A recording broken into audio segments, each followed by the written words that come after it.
Welcome to the Digible Dudes podcast. I'm David. I'm Reed. Of course, Reed. I think that Windows noise just came on through the podcast, so that gives some of a start.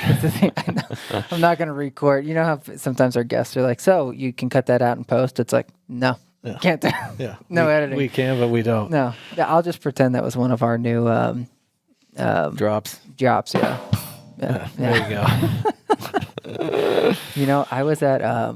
Some people will know this. I've seen the video that we wear these headsets instead of using the mics now that have like the boom mic on it. Oh, you're talking about the giant drop-down mics? Well, we had those we had those that were on the arm, and I don't ever remember using those. we did. That was know the we first bought couple. them. Yeah, Okay. Yeah, you're Yeah, right. it was You're in the right. old office, When Brian and then- had us set up. Yeah. yeah, and they were cool, but it was like I kept like trying to look around them, like to look you in the eye when I was talking to you. And then the other thing was like, you know, if someone's moving around, if you're not trained to like bring it with you, you lose the audio. Anyways, we were at Shake Shack because we actually went to a movie this week, and it was crazy. Yeah, It's like good the for you first guys. movie in What like did you see? you're gonna hate this, but I went because it was so corny. It's called like You're going to tell me the it's something starring Keanu Reeves? Nick Cage. I'm hit or miss with Nick Cage. Dude, it's a bit of a love-hate with him. I'm usually like a total miss with Nick Cage. I mean, I love his 90s movies. The Unbearable Weight of Massive Talent. Yeah, it does not ring a bell. Yeah, it didn't. I did not know it existed before we were looking to go. But basically, here's the synopsis. In this action-packed comedy, Nicolas Cage plays Nick Cage, channeling his iconic characters as he's caught between a superfan and the CIA. Wow. Basically, Nick Cage is like he's at the bottom of his barrel with his career's in the toilet. He plays this. He's playing himself. Like my career's in the toilet, and his money manager is like, "You, dude, you're like bankrupt. You got no money." And then some guy offers him $1 million to come to his birthday party. And his agent's like, "You should go." And he's like, "Okay, fine, I go. But then I'm quitting acting. I'm done with this town. They don't appreciate talent." And he goes, and this guy turns out to be an arms dealer. Like, and so the CIA recruits Nick Cage to be Nick Cage at the birthday party and like take down this arms dealer. Wow. And this arms dealer is like a super fan. He's got like the guns from Face Off. He's got like this like shrine to Nick Cage, and it's totally wacky and cheesy as it sounds. And so we went. And it was awesome. So you're saying it was awesome? You'd highly recommend. I think because like what I get a kick out of is like Nick Cage is one of those that he must have. It feels like he's done like 10 straight to DVD flicks a year now for like the last 10 years, and so I love this idea of like leaning into Your it. demise. And then like being just I guess vulnerable in that way because he was like a crazy movie he was a legit star. Yeah. and then he has done whatever I'm sure he would have preferred it be an example like Travolta because that same thing happened, but instead of this weird contrived like screenplay, it was Pulp Fiction. You know, it's a little bit better way. Back. Yeah, a little bit better way of coming back. Yeah, but then you gotta and then he lost it again, right? Travolta did. Exactly. He's back in the spiral. Yeah. So it's interesting. One of the quotes that Nick Cage makes in the movie, he's like, "Why is it okay for other people that just love to work to just be able to go out and work really hard? But for an actor, it's like, hey, the audience needs to miss you. Like, don't work very often. Right. Do very few." And he's like, "I just love to work, so I'm going to keep doing more movies." Yeah. And I was like, well, that's a fair point. Yeah. Yeah. It depends what you want. Do you want to be the movie star? Or do you want to just be like acting a lot? I think most of them, there you go, can't help it. You know, Yeah. They want to be the star. Yeah. Well, it's a crazy flick that one night when you and Miranda get too much wine, too far down in a bottle. I'm gonna, that one. It may be 60 before I see that one, but I will try to keep it in the back of my head. So Shake Shack, we went to Shake Shack and they had like the NBA on, and they were wearing our headsets. I was like, yeah. look, we should be courtside. Yeah, what we've always totally. said. That's right. They do. Yeah, it's funny. As I like to talk about whatever 2050. Do we think that we'll still see these types of headsets like on sports commentators? Like it just seems absurd, but then again, like there's some realities that you just can't get around as far as that's fun to think about because the audio. If you think back to like the 40s and 50s, they had the really big mics, and like that was like size of your head. And then they went to like in the 70s and 80s, they went to like pencil mics. Like, we just like, think of like Bob Barker, like, or whatever, right?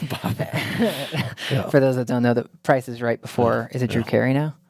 I don't know who's taken over. I think it was Drew Carey for a while. But anyways, then we went back to like giant ass mics. Like we had, well, now all the podcasters, like they have giant mics. And then I'm even thinking of the fake mics that are on like the nighttime hosts thing. Like Larry King always had the giant one up there that was like unused for sure. Right. It was almost more a prop. Yeah, definitely a prop. Yeah. Well, we'll see. I won't speculate on that right now. Oh, okay. Well, today Did we mention this is a podcast about multifamily marketing? What? You don't like the 5.5 minute detour? I'm all for it. This will say. It's funny that we used to. Do you remember that? Are you forgetting that we used to introduce? We did like 30-second like intro in case just people. So everybody knew. Now we're as big as we're Nick so Cage. established. We don't have to introduce ourselves. Yeah. Well, I was talking to Chelsea actually at lunch, and this might take us to where we want to go today. But she was like, "Yeah, the podcast has been really helpful. Like, I can see current employees must really love it because they get to stay up to date." And I was like, "Not sure how much they love." Even they tune in, let's say, but it is a good resource for that. And she was like, "So how prepped are you guys? Like, what are you guys doing for today?" I was like, "Well, we were gonna have Katie on, but she's sick, so we're gonna wing it." And she just started to like hyperventilate. She's like, "How can you stand not planning a topic?" I was like, we got used to it. Yeah, when you have really low standards, Chelsea, it's amazing what you can get comfortable with. Yeah. So on that front, we thought it might be good to just talk a little bit about Digible as a migrating semi into a product company. And we don't have this all defined yet, but just being more open about where we're at. And I know, Reid, you and I have gone back and forth and said, what's it really mean to be a product company versus service or a tech company? And we don't have that defined yet. No. I think you rose the flag first, and but it was a fair thing to point out is how are we defining and how do you really make that transition, especially internally, like kind of start promoting that transition if you haven't even defined exactly what it means. So for us, product, especially in a digital MarTech, I guess, industry, looks a lot different than other, I guess, companies that more consumer, or retail based. So just using Apple is the easy one. It's like, that's super easy to know that that's a product company.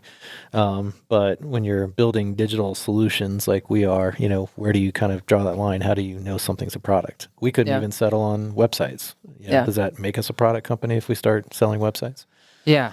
And so just to back up for a second of Digible's transformation, as we've talked about on this show with Jim Collins, some of the Jim Collins stuff in our vision, we want to have the largest breadth for multifamily when it comes to advertising. And at first we had put that scale on there, and we had 10,000 properties was our goal. And that was more about like Fiona recommendations or like, let's get Fiona on 10,000 properties.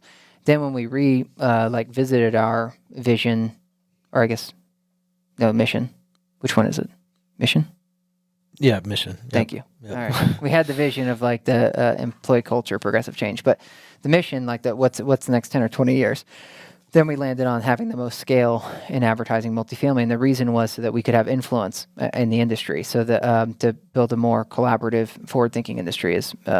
I know I'm dancing around it. So my point there is we had said it was all Fiona, and then we came to the realization like there's a lot more products that we may release that are not just Fiona centric, because we found that that's a really strong, I guess, set. Like it's a great skill of ours is to come up with new product ideas, test them, and then roll them out to market. And so we still obviously have Fiona, but now we're starting to have this suite of products or a portfolio of products. So we've got automated Google posts. We're going to release to be named, let's call it like Google syndication, just your automated floor plans and pricing in your Google profile every day. And websites is one of those as well. And so the thought here is, okay, Digible, so how did we get there? Digible does great services now, but we don't want to get to 1,000 people. We want to keep our headcount under 150. So if that's the case, Digible can only do so many service clients because you're limited by headcount at some point. So then how can Digible still scale to have the largest footprint in multifamily except through technology? So let's use our skills on services, find out pain points of clients, then build some sort of tech product, and then roll that out to market.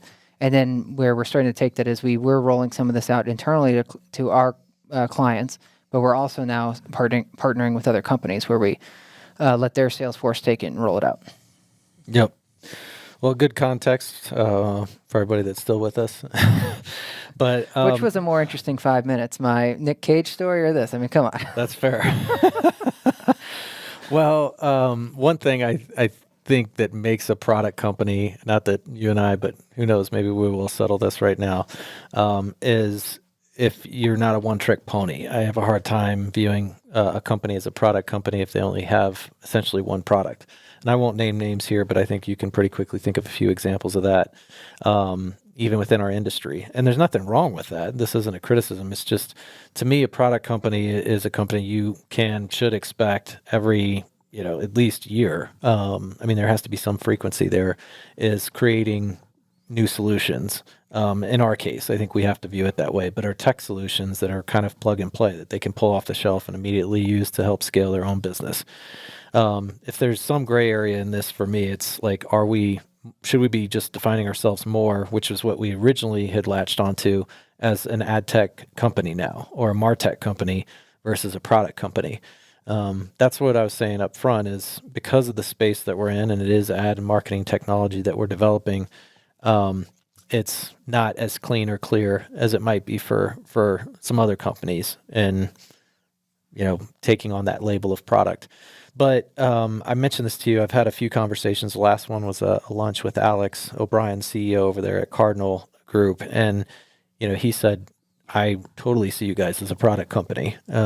Just the amount of innovation, the things that you guys are building, for the digital agencies out there, and in their case, 53 is pretty amazing."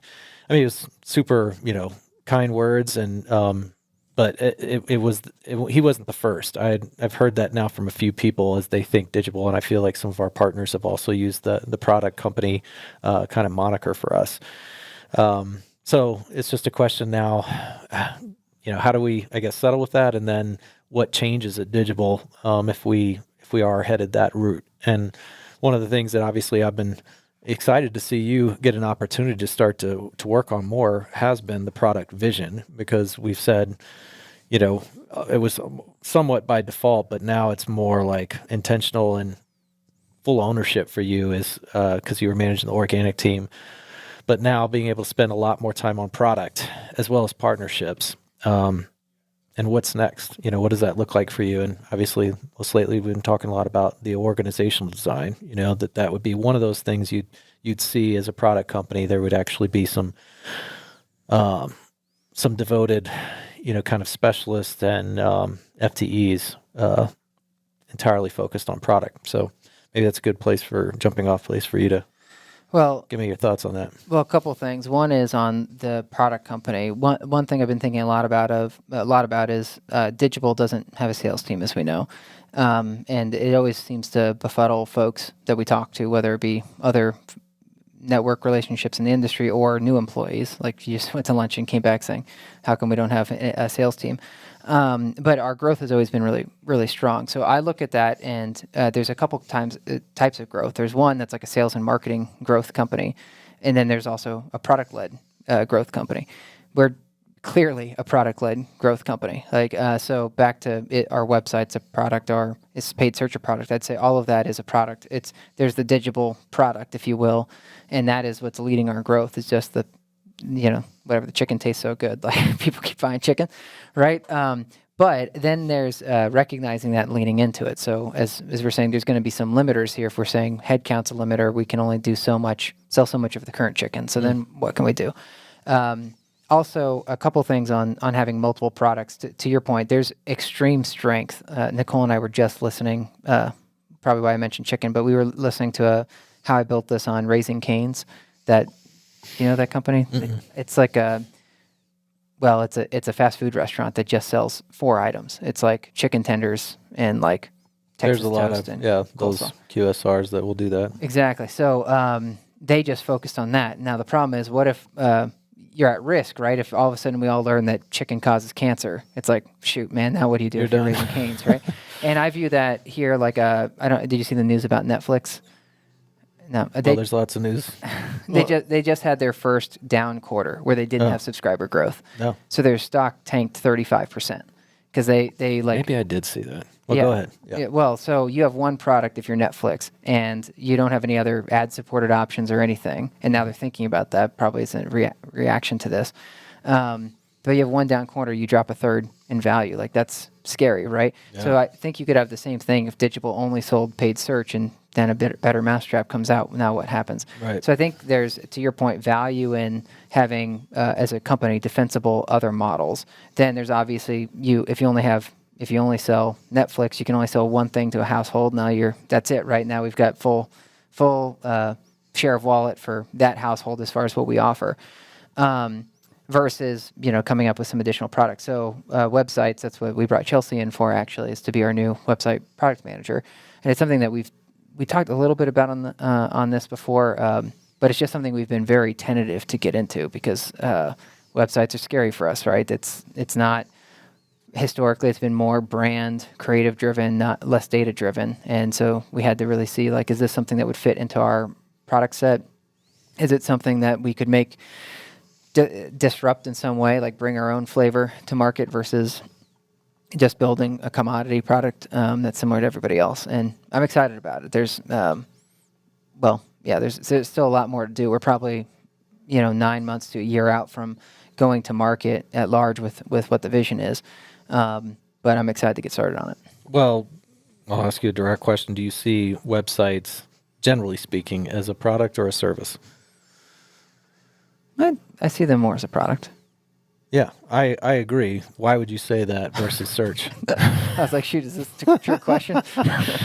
No, I'm with you. But you were just saying, kind of, it sounded like almost the collection of our services is our product. It's like when people say the product you put on the field, like when they're talking about sports, it's like that's a collection of everything that we do, and we see it as our product. So I think that's what you were indicating or applying, like kind of on some of the service stuff. But how would you just kind of delineate between search as a product and websites as a product? Well, and I'll give you my answer. I'm not trying to put you on the hot seat. Well, it was cold in here this morning, so if you give me the butt warmer, I'll take it. I actually used to say services because everybody thinks of agency services and it's just like natural, but I hadn't really thought about services, like should it be services or not? But all these books that we're reading talk about productizing your service. So we've read a lot of, company building books recently, and they're all like, what's the limiter for most service businesses is that the owner will get too ingrained and they have to be there and they have to be represented. They have to know every client. So it limits a lot to even past the $1 million revenue mark. I think we've done a great job we still stay close to the customer, you, me, Nicole, but we don't know every customer at this point. In fact, I probably know less than half the customers at this point.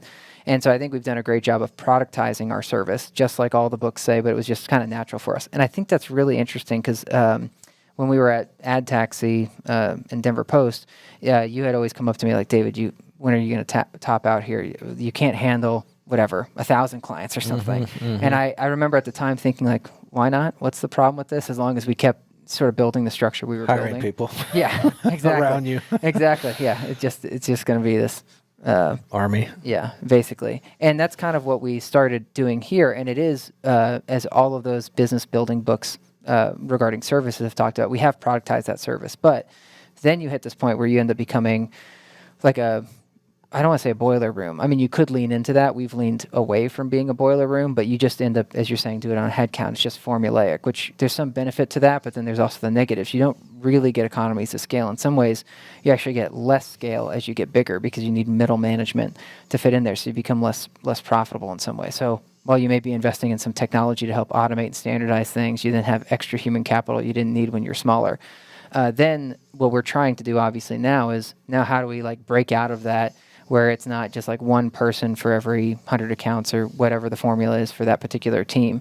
And I don't think you're ever going to get fully away from that. It's kind of like a production line, right? Like if you're going to make, I'll go back to my chicken fingers, like you got to buy another machine to produce more chicken fingers, but you can make that machine more efficient, right? It's kind of how like Tesla operates 24 hours a day versus whatever 8-hour shifts, or like actually another good example, Tesla has invested a lot in its own AI robots to help automate as much of the process as they can versus human capital. And that's where we're at on the service product side.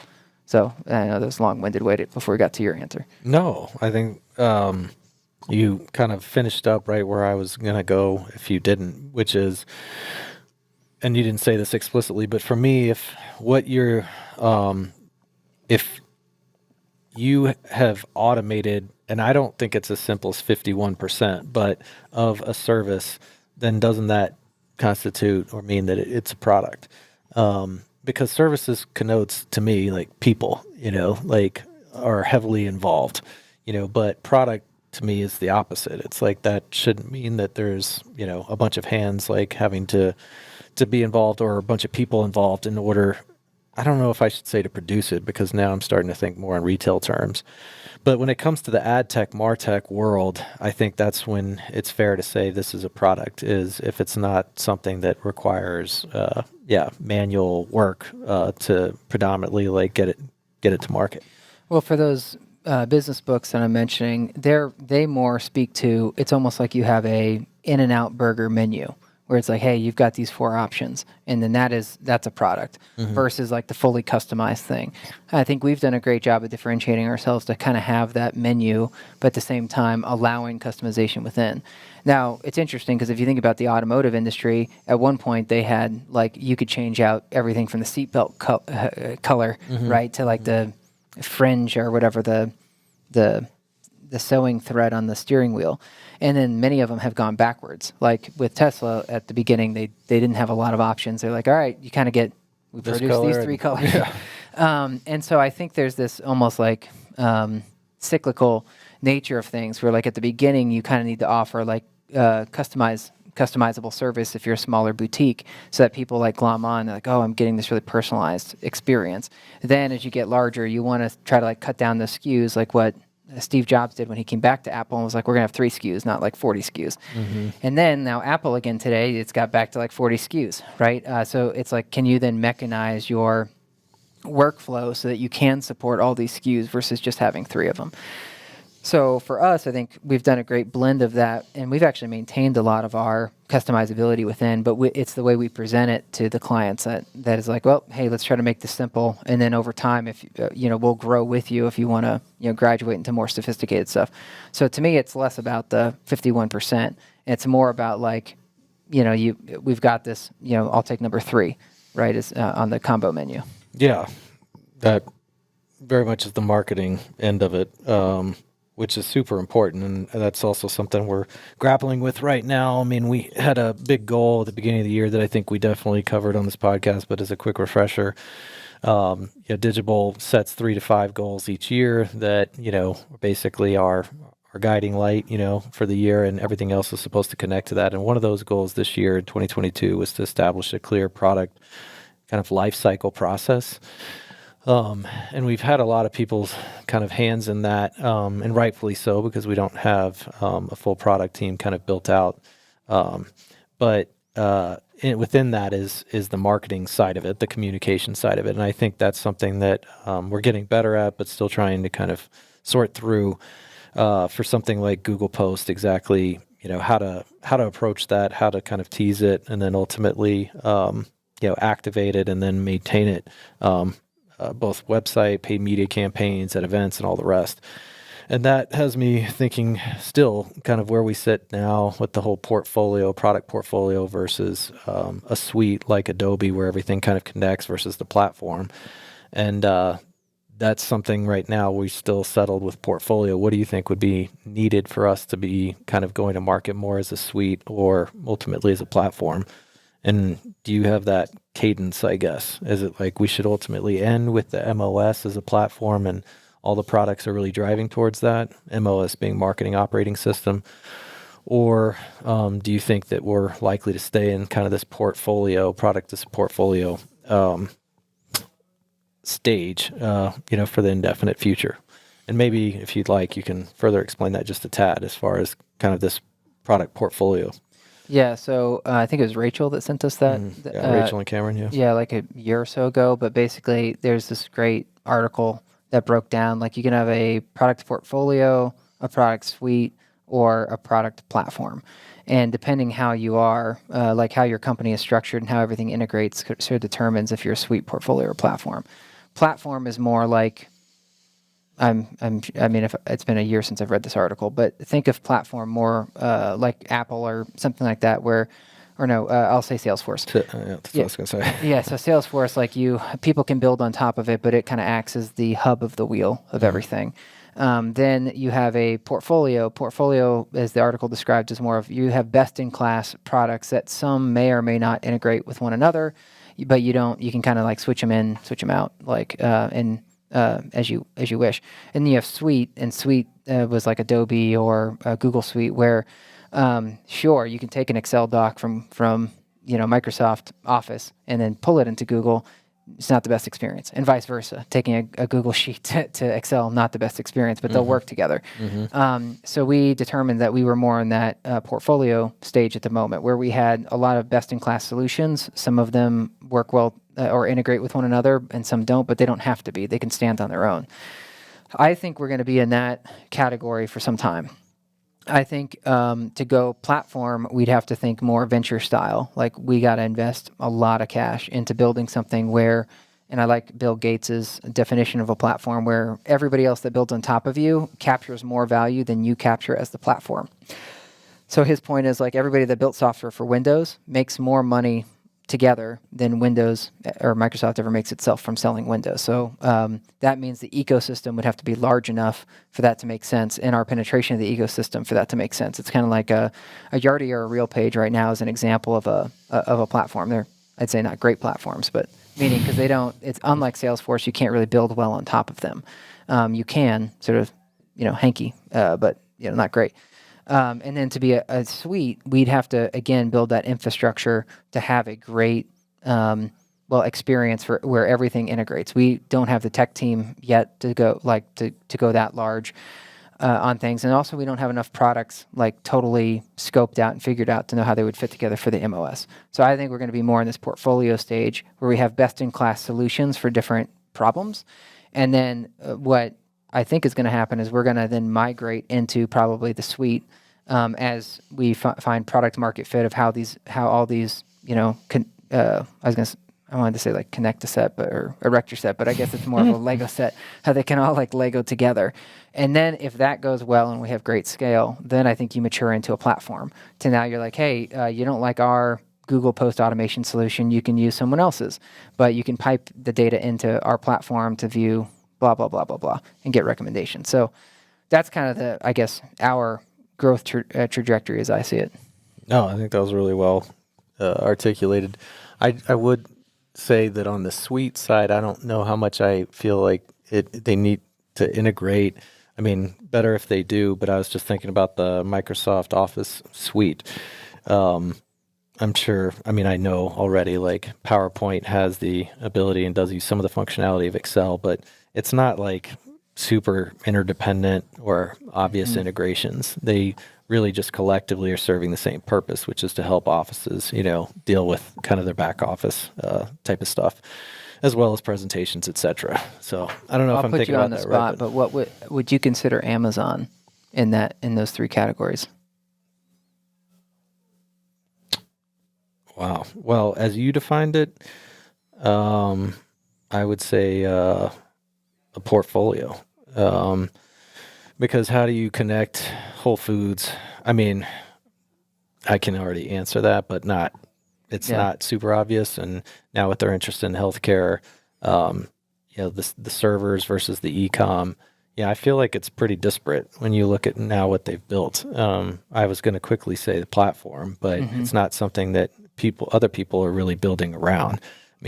Shopify's and whatnot are having to kind of forge their own way when it comes to that stuff. And then as far as a suite, I don't see it at all. See, I think this is a really interesting thought experiment because if you look at just their e-commerce side, I feel it's more of a platform. Because before Shopify existed, you have all these SMBs that are rushing to their platform to get their goods up, to then use their infrastructure on packaging, shipping, checkout experience, blah, blah, blah.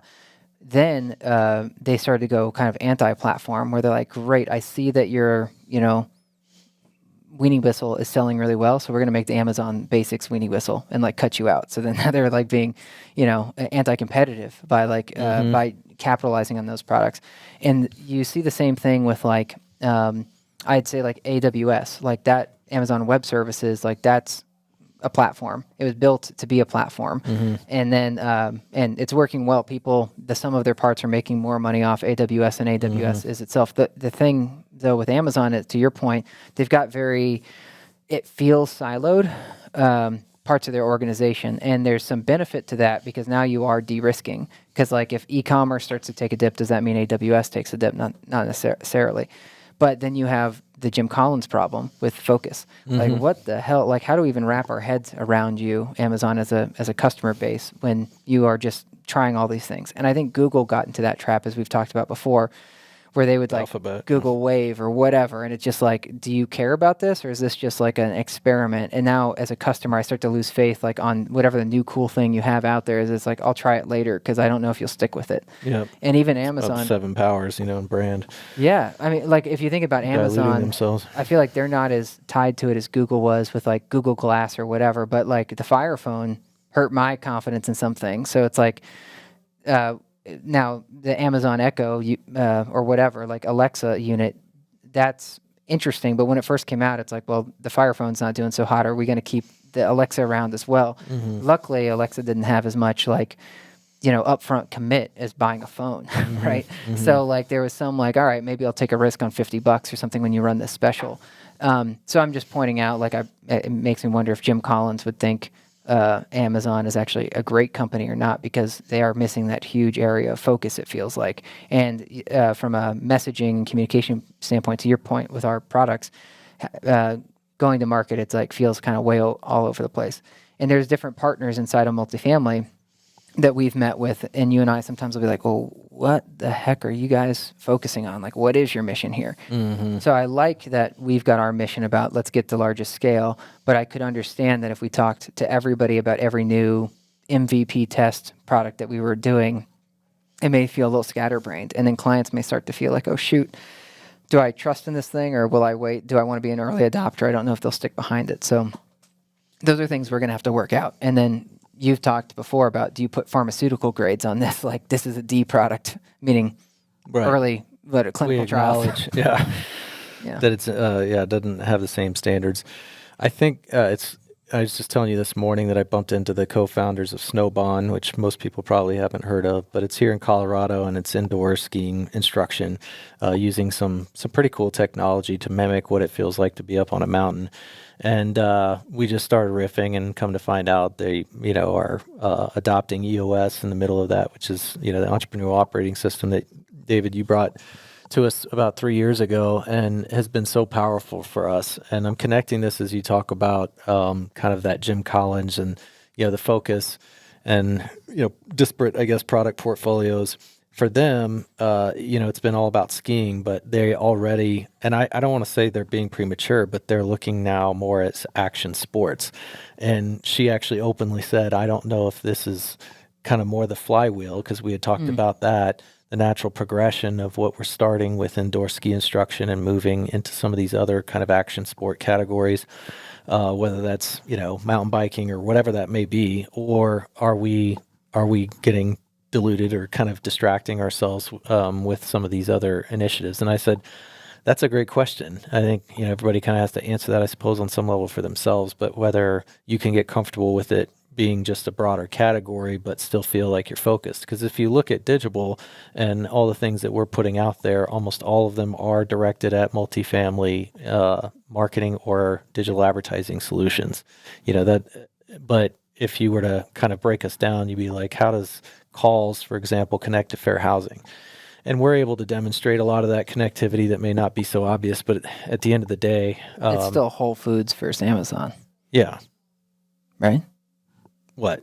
Like the fair housing versus the calls? Well, meaning how it could feel disparate. Like you said with Whole Foods, like that you could connect it, but it wasn't as obvious. I'm saying that's how you're feeling. I think ours is far more obvious, though. I was actually going to say that one to me is still not a head scratcher, because I think people know why they did it. And, it was, controlled data, as well as I'm sure they saw like the business, opportunity. but a lot of it was just as much as they can understand and own, frankly, consumer insights, the more powerful they become. And that's been, to me, like kind of the driving or the impetus for where they've gone with some of these, say, less obvious moves as far as their bigger acquisitions. But for us, I do think everything's still pretty tethered to multifamily marketing and advertising, like with everything that we're producing and kind of pursuing. Well, except for, so back to Jim Collins' focus, or even EOS, that it talks about, it talks about focus and niche.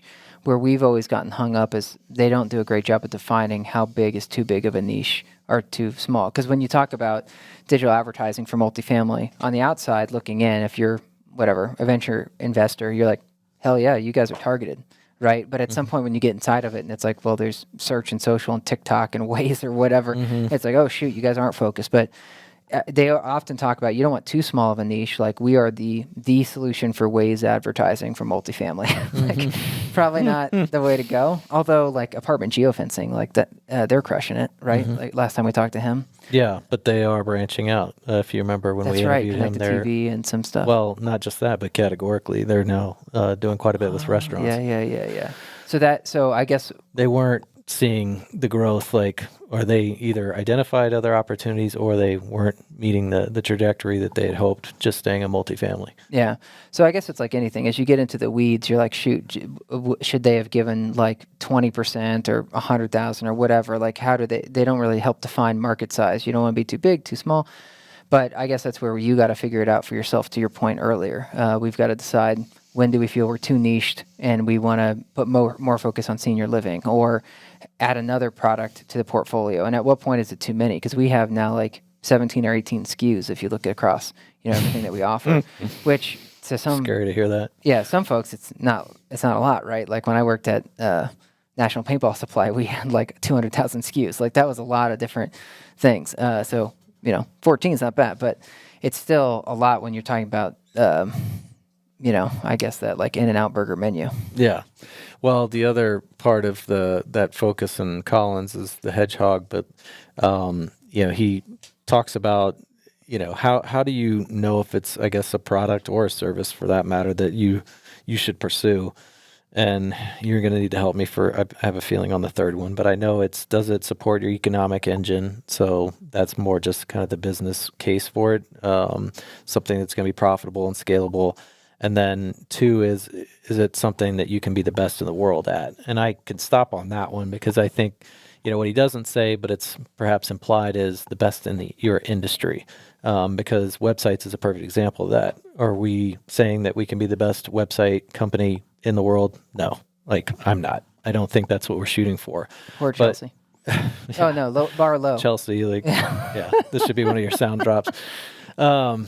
But I do think we have the chance to be the best website company in our industry. And that's a big statement because there are some very kind of, I guess, established and solid website companies, I guess, or mostly geared that direction. But some of the things without tipping our hand are, what we plan to be our secret sauce. I know you've teased this a little bit, but I think those are the things that will make us transformative.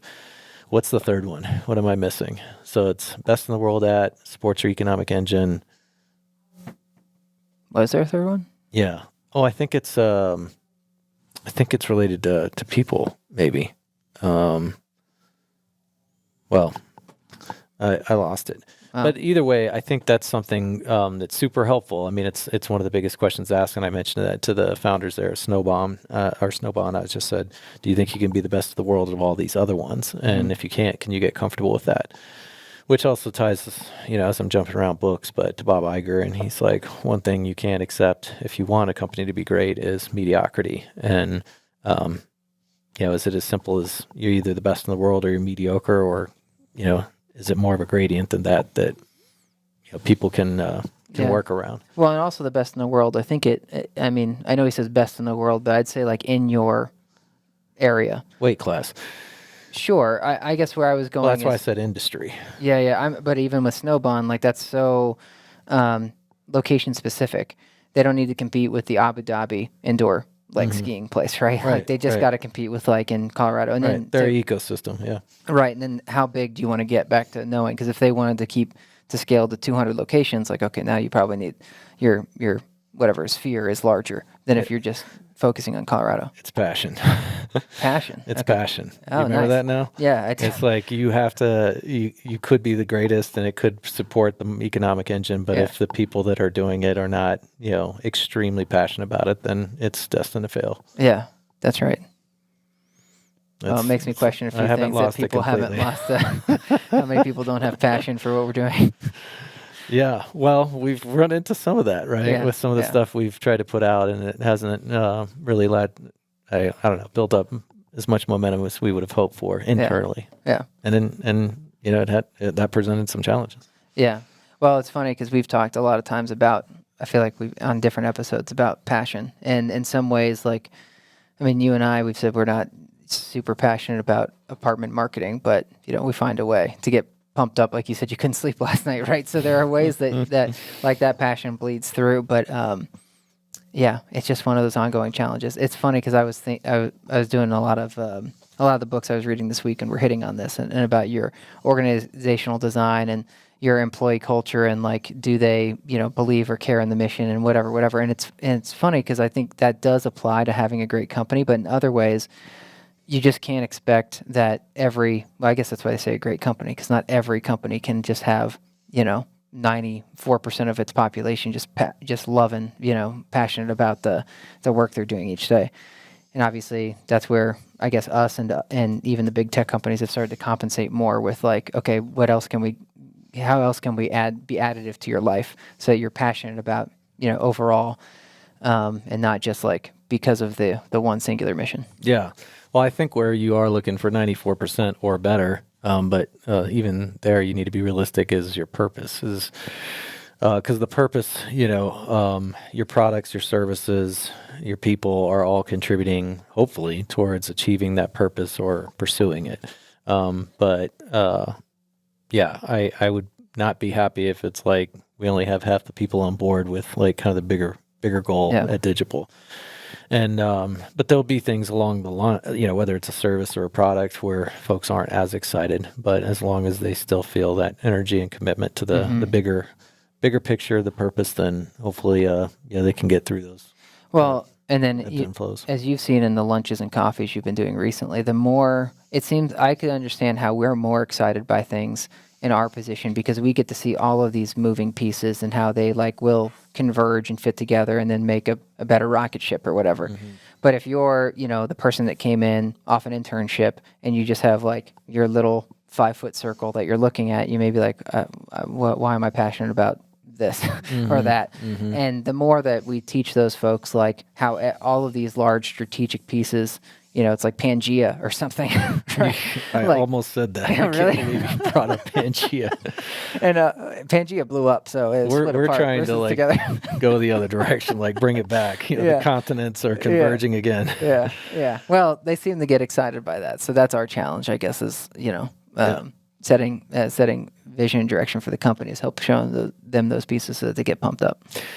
Well, I'm gonna wrap us up, and I don't know what that means as far as time, but bringing it back to somewhat where we started, which was the transition and what that entails. And this is more from our perspective now, but what's going to be needed or what we're thinking over the next few years, not necessarily a full decade out here. But given that this is whether it's temporary or whether it's kind of indefinite, with you moving more squarely on top of product as well as partnerships, but just let's focus on product. How are you thinking about it as far as, your next 6 to 12 months or even the next few years, whether it's organizational design or whether it's, MVPs, we've talked bullets versus cannons, rollouts, how you're going to, kind of communicate these out to our partners, et cetera. A lot of different places for you to go, but and I know not all this is mapped out, but I know some of it is in your head at least. So, now that David Staley is getting more focused on product, what does that mean for Digible? Well, I think you're right. One is I think we need to set almost reset, if you will, like the VTO for product. So what is the goal of product for Digible? I think from that, then we can back into just like everything else, like what is the 10-year plan for this? And then what are those milestones along the way, the 1 and 3 year milestones? I think one thing that's really important to me is having everybody feel like they can contribute. We've said this internally a bunch. I don't know how much we've talked about on here, but I want ideas to be coming from the ground up and other places and not just originating with you or me. I think that's super important for the company's health long term. So somehow we need to, you talk about economic engine, but we need an idea engine. So how can we get that idea engine kickstarted and have people feel that that they know when to bring an idea forward, we help like instigate those ideas somehow, like a Shark Tank or something, and then how do we show that like there can be traction on that, so it's not just a brainstorm session that then like all this disappears afterwards and it's a fun half hour. So I think that's important. So we'll have to set that vision, then we'll have to develop like somehow that how we're going to operationalize this idea engine so it's not just reliant on a couple people, and then we got to work a lot on our process. So how do we shoot bullets versus cannonballs? How do we then do our product to roll out, and what's our distribution look like? How much internal versus how much external?